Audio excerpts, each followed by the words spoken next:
Breaking news చూస్తున్నాం. హైదరాబాద్ స్థానిక సంస్థల ఎమ్మెల్సీ ఎన్నికను బాయ్కాట్ చేసింది బీఆర్ఎస్. ఎమ్మెల్సీ ఎన్నికల్లో ఎవరికి ఓటు వేయొద్దంటూ కేటీఆర్ ఇప్పటికే పిలుపునిచ్చారు. బీఆర్ఎస్ నేతలు ఓటు వేయకుండా విప్ కూడా జారీ చేస్తామంటూ కూడా స్పష్టం చేశారు. విప్ ధిక్కరించి ఓటింగ్ కు వెళ్లిన వారిపై చర్యలుంటాయంటూ కూడా కేటీఆర్ ఈ సందర్భంగా క్లారిటీగా చెప్పారు. జరిగే ఎన్నికల్లో ఓటు హక్కు ఉందో మనం వాళ్ళకి వేసేది లేదు, వీళ్ళకి వేసేది లేదు. ఎంఐఎం లేదు, బీజేపీ లేదు, ఇద్దరు కూడా మనకు అవసరం లేదు. మనం ఎందుకంటే క్యాండిడేట్ని పెట్టలేదు, మనకు సంఖ్య లేదు కాబట్టి క్యాండిడేట్ని పెట్టలేదు. నేను మీతో రిక్వెస్ట్ కూడా చేసేది, ఆ రోజు కౌన్సిల్లో ఏదైతే ఎలక్షన్ ఉందో ఆ ఎలక్షన్ మనం పూర్తిగా బాయ్కాట్ చేద్దాం. మనం అడుగు పెట్టేది లేదు, కౌన్సిల్కి పోయేది లేదు, అడుగు పెట్టేది లేదు, ఓటు వేసేది లేదు. ఇద్దరు కూడా ఒకటే తరీకా మనుషులు, మనకు అవసరం లేదు. వాళ్ళు లేదు, ఇల్లు లేదు, మనం వాళ్ళ పోయేది లేదు. నేను శ్రీనివాస్ యాదవ్ గారిని, సబితా గారిని కోరుతా ఉన్నా, మీరు దయచేసి ఆ విప్పు కూడా ఇచ్చేది ఉంటే విప్పు కూడా ఇవ్వండి. ఎవరైనా వ్యక్తిగతంగా విప్పు ధిక్కరిస్తే కూడా చర్యలు ఉంటాయి.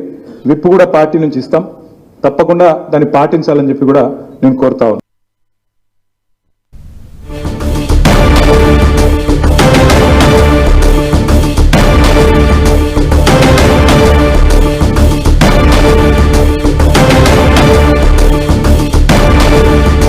స్థానిక సంస్థల ఎమ్మెల్సీ ఎన్నికలు బాయ్కాట్ చేస్తున్నామంటూ కూడా కేటీఆర్ స్పష్టం చేశారు. దానికి సంబంధించిన అప్డేట్స్ మనం చూస్తూ ఉన్నాం. ఓటు వేయొద్దంటూ విప్ కూడా జారీ చేస్తామంటూ కూడా ఈ సందర్భంగా కేటీఆర్ క్లారిటీ ఇచ్చారు. విప్ ధిక్కరించి ఓటింగ్ వెళ్లిన వారిపై చర్యలుంటాయంటూ కూడా స్పష్టం చేశారు. హైదరాబాద్ స్థానిక సంస్థల ఎమ్మెల్సీ ఎన్నికను బాయ్కాట్ చేస్తున్నట్లుగా కేటీఆర్ కొద్దిసేపటి క్రితం క్లారిటీ ఇచ్చారు. ఎమ్మెల్సీ ఎన్నికల్లో ఎవ్వరికీ ఓటు వేయొద్దంటూ కూడా స్పష్టం చేశారు.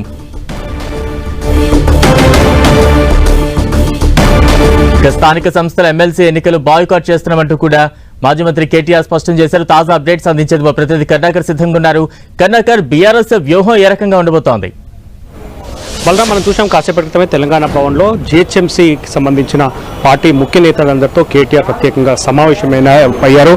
ఈ నెల 22న వరంగల్లో జరిగే సభకు జన సమీకరణకు సంబంధించి ఈ సమావేశంలో మాట్లాడారు. ఈ సందర్భంగా జిహెచ్ఎంసీ కోట ఎమ్మెల్సీ ఎన్నికలకు దూరంగా ఉండాలని చెప్పి ఇప్పటికే బీఆర్ఎస్ పార్టీ నిర్ణయం తీసుకుంది. అయితే ఎన్నికలతో పాటు ఓటింగ్ కూడా దూరంగా ఉండాలని చెప్పి కాసేపటి క్రితం కేటీఆర్ కార్పొరేటర్లందరికీ సూచించిన పరిస్థితిని మనం చూస్తున్నాం. ఈ ఎన్నికల్లో కేవలం అటు బీజేపీ, ఎంఐఎం పార్టీ రెండు పార్టీలు మాత్రమే పోటీ చేస్తున్న పరిస్థితి మనం చూస్తున్నాం. బీఆర్ఎస్, కాంగ్రెస్ పార్టీ అభ్యర్థులను కూడా రంగంలోకి దింపలేదు. ఈ నేపథ్యంలో ఓటింగ్ కూడా దూరంగా ఉండాలని చెప్పి కార్పొరేటర్లందరికీ కూడా కేటీఆర్ ఆదేశాలు జారీ చేశారు.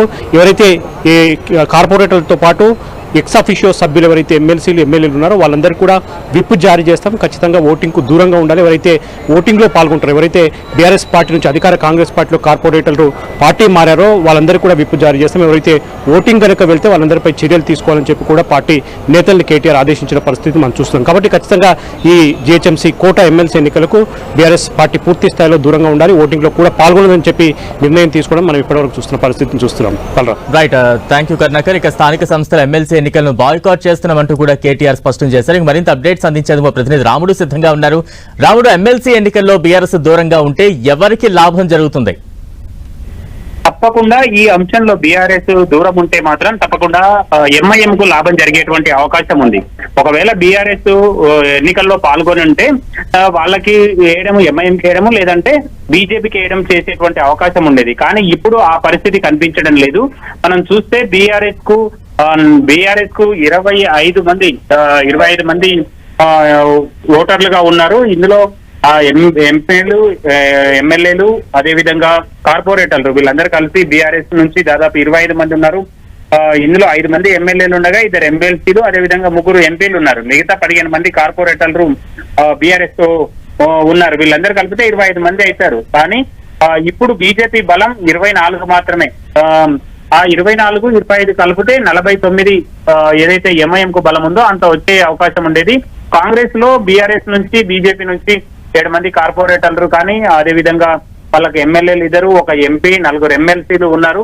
కాబట్టి ఇందులో ఈ పద్ధతిలో చూస్తే కాంగ్రెస్ నుంచి ఒక 7 మంది, అదేవిధంగా బీఆర్ఎస్ నుంచి మొత్తం ఓట్లు ఒకవేళ బీజేపీకి వెళ్తే, ప్రభుత్వానికి వ్యతిరేకంగా ఓటు పడాలి అనే పద్ధతిలో వెళ్తే మాత్రము బీజేపీకి అవకాశం ఉండేది. కానీ ఇప్పుడు చూస్తే అసలు వీళ్ళు దూరంగా ఉంటున్నారు. కాబట్టి కాంగ్రెస్ నుంచి ఉండేటువంటి 14 మంది కూడా, కాంగ్రెస్ లో జాయిన్ అయినటువంటి ఇతరులు కూడా ఎవరు కూడా ఓటింగ్ కు వచ్చే అవకాశం లేదు. ఆ విధంగా ఓటింగ్ కు రాకపోతే 49 మంది ఎంఐఎం కు ఉన్నారు. వాళ్ళు డైరెక్ట్ గా వాళ్ళ అభ్యర్థికి వాళ్ళు ఓటు వేసుకుంటారు. బీజేపీ నుంచి ఉండేటువంటి 24 మంది బీజేపీ అభ్యర్థికి ఓటు వేసుకుంటారు. కాబట్టి చాలా క్లియర్ గా ఇందులో ఎంఐఎం పార్టీ నుంచి ఎమ్మెల్సీగా నామినేషన్ దాఖలు చేసినటువంటి ఎఫ్ఎన్డి ఎవరైతే ఉన్నారో అతను గెలిచేటువంటి అవకాశం ఉంది. బీజేపీ నుంచి నామినేషన్లు దాఖలు చేసి పోటీలో ఉండేటువంటి గౌతమ్ రావు ఓటమిని చవిచూసేటువంటి అవకాశం ఉంది. అదే బీఆర్ఎస్ మాత్రం ఓటింగ్ కు దగ్గరగా ఉండి ఓటింగ్ లో పాల్గొంటే కొంత ఆశలు ఎక్కువగా ఉండేటివి బీజేపీకి. వాళ్ళతో మాట్లాడి అయినా అంటే వాళ్ళు ముందు నుంచి చెప్తున్నారు మేము ప్రభుత్వానికి వ్యతిరేకం, ఎంఐఎం కు వ్యతిరేకంగా ఉండేటువంటి వాళ్ళను తమకు ఓటును వేయమని అభ్యర్థిస్తామని బీజేపీ ముందు నుండి చెప్తుంది. కాబట్టి ఆ విధంగా చూసినప్పుడు బీఆర్ఎస్ లో ఉండేటువంటి ప్రతి కార్పొరేటర్ ను, ప్రతి ఎమ్మెల్యేను, ప్రతి ఎమ్మెల్సీని, ప్రతి ఎంపీని బీజేపీ అభ్యర్థి కలిసేందుకు కోసం అవకాశం ఉండేది. దాంతో పాటు కాంగ్రెస్ లో ఉండేటువంటి 14 మంది వివిధ పార్టీల నుంచి వచ్చారు కాబట్టి వాళ్ళను కూడా కలిసి ఓటును అభ్యర్థించడం కోసం అవకాశం ఉండేది. కానీ ఇప్పుడు బీఆర్ఎస్ ఓటింగ్ కు దూరం ఉండడం వల్ల కాంగ్రెస్ పార్టీ కూడా ఆటోమేటిక్ గా దూరం ఉంటుంది. దానివల్ల ఎంఐఎం తన ఓట్లు వేసుకుంటుంది, బీజేపీ తన ఓట్లు వేసుకుంటుంది. దానివల్ల చాలా క్లియర్ గా ఎంఐఎం ఈ ఎన్నికల్లో గట్టెక్కేటువంటి అవకాశం ఉంది. బీజేపీకి ఇబ్బంది కలిగేటువంటి పరిస్థితులు అయితే కనబడుతున్నాయి. బీఆర్ఎస్ ఈ నిర్ణయం తీసుకోవడం అంటే మనం చూడొచ్చు, వాళ్ళు ఒకవేళ ఓటింగ్ కు దూరం ఉండే విధంగా విప్ జారీ చేస్తాం, ఒకవేళ ఎవరైనా ఓటింగ్ కు వెళ్తే వాళ్ళపైన చర్యలు తీసుకుంటామని కూడా పార్టీ అధిష్టానం చెప్పినటువంటి నేపథ్యంలో ఎవరెవరు ఓటింగ్ కు వస్తారు అంటే ఇప్పుడు మనం చూస్తే ఓటింగ్ కు వచ్చినా గెలిచేటువంటి అవకాశం లేదు. అంటే కొద్ది మంది వస్తే ఏమాత్రం గెలిచేటువంటి అవకాశం బీజేపీకి లేదు. ఒకవేళ బీఆర్ఎస్ కు సంబంధించినటువంటి అందరూ ఎంపీలు కానీ అదేవిధంగా ఎమ్మెల్సీలు కానీ ఎమ్మెల్యేలు కానీ బీజేపీకి సపోర్ట్ చేస్తూ ఓటు వేస్తే దాదాపు 49 అంటే బీజేపీ బీఆర్ఎస్ కలిపితే 49 అవుతాయి. వాళ్ళకు బీజేపీకి ఎంఐఎం కు 49 వచ్చినా కొన్ని కాంగ్రెస్ నుంచి ఓట్లను చీల్చగలిగితే బీజేపీ చాలా సింపుల్ గా బయటపడేటువంటి అవకాశం ఉండేది. అంటే వాళ్ళు పోటీలో దిగినప్పుడే 3 ఎంపీలను ఇటు చేవెళ్ల ఎంపీ, అదే విధంగా మల్కాజ్గిరి ఎంపీ డాక్టర్ లక్ష్మణ్ వీళ్ళ 3ని ఓటర్లుగా జాయిన్ చేశారు. దాంతో వీళ్ళ సంఖ్యాబలం కూడా 24 పెరిగింది.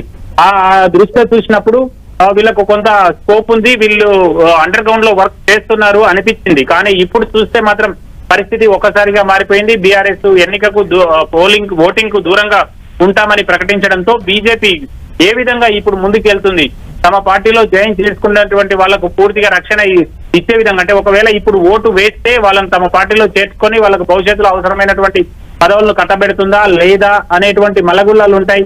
అదే విధంగా ఇప్పుడు వేసినా కూడా అంటే కొద్ది మంది 5 మందో 10 మందో బీఆర్ఎస్ నుంచి బయటికి వచ్చి కాంగ్రెస్ నుంచి బయటికి వచ్చి ఓటు వేసినా కూడా ఇప్పుడు ఈ అభ్యర్థి గెలవడు కాబట్టి భవిష్యత్తులో తమ పరిస్థితి ఏంటి అనేటువంటి ఆలోచనలు కూడా ఉండే అవకాశం ఉంటుంది. కాబట్టి వాళ్ళు పూర్తిగా ఓటింగ్ కు దూరం ఉండేటువంటి పరిస్థితులు అయితే కనబడుతున్నాయి. ఇప్పుడు బీఆర్ఎస్ చేసినటువంటి నిర్ణయం వల్ల పూర్తిగా ఎంఐఎం చాలా సింపుల్ గా గెలిచేటువంటి పరిస్థితులు అయితే ఉన్నాయి. రైట్, థ్యాంక్ యూ రాముడు.